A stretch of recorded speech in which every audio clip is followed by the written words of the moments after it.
Don't get hit by a train is the message. If you see a train coming, step out of the way. That's the idea. You know, it's funny I mentioned that because I've been watching videos of like moronic drivers. Yeah. Obviously, anybody who gets hit by a train is probably going to die. But my aunt got hit by a train. Really? She's 5? Yeah, she's fine. Wow. She still brings it up 25 years later. Oh, I can imagine. She's fine. I can imagine. But there was pushed her all the way through town. Oh my God! Really? Yeah, it was a small town. Right. That was like a punchline. Yeah. It was a small town. No, it was just an idiot trucker who thought he could go because the train had like a little break in between it. That was because there was like a connection, like an overhang connection. Yeah. I'd never really seen it before. It was weird. I think it was from Europe or something. But the truck tried to get through. It got hung, and it flipped over because he's a moron.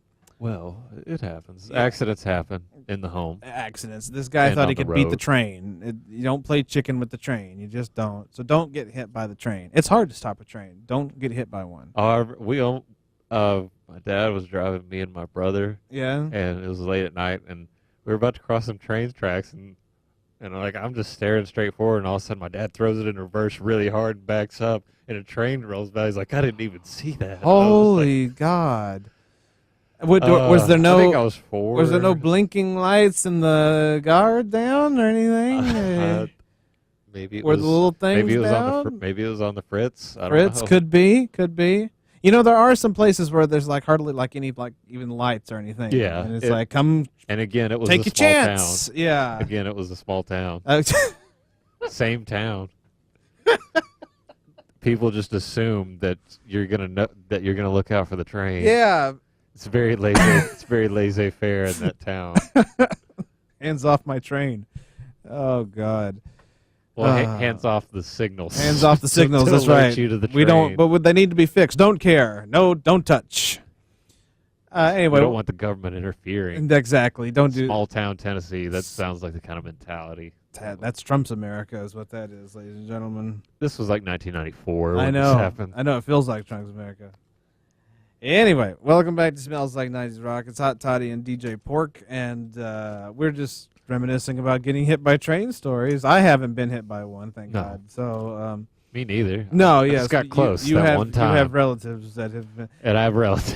I have strange relative stories too. Like I had one that got stung by a stingray. You don't make that up right there. Wow. Got stung by a stingray. Let's see. I'm trying to think of something. Then I had one that got stung by jellyfish, but that's not all that unusual. But same. This is an uncle. Same uncle, who got stung by the stingray. They all live on a giant hill. Yeah. And he was mowing the lawn one day, and he was going down the hill, and the belt broke. So he starts like 80 miles an hour going down the hill on a lawnmower.